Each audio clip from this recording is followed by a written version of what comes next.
start, you will need your canister, gun, hose, adjustable wrench, along with safety goggles and gloves. Point the gun away from your face. Prior to hooking up the canister, be sure the adjustment wheel behind the trigger is closed, ensuring the trigger does not move. Attach the large fitting on the hose to the bottom of the gun.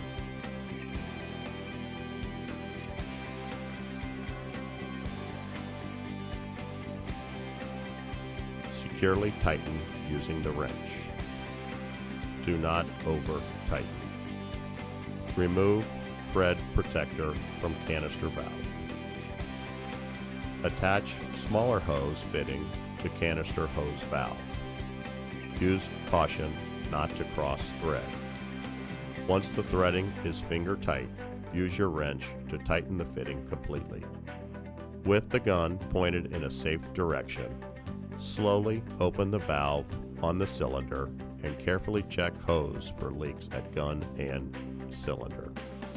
If leaking, close valve and double check fittings to ensure they are tightly closed.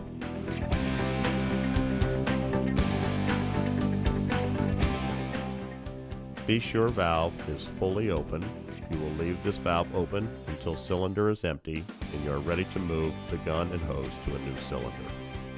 Using the adjustment wheel behind the trigger of the gun, select the width of pattern desired and begin to use the canister. When spraying is completed, use adjustment wheel to lock the trigger so the gun cannot spray. Remember to leave canister valve open at all times.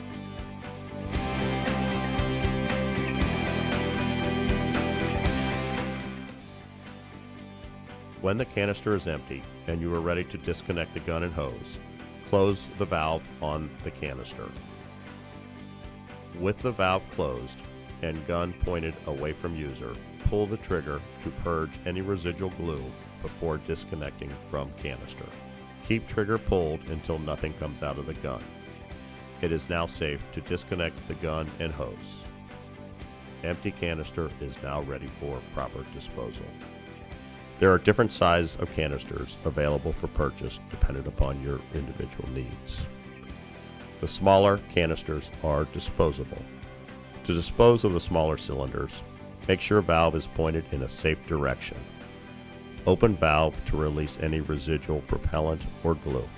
This should be done for a minimum of 24 hours to make sure the cylinder is completely empty. Using a brass punch or similar non-sparking tool, knock out the pressure release disc located on the top of the cylinder. This canister can now be recycled or disposed of according to your local regulations. The two larger size cylinders are returnable.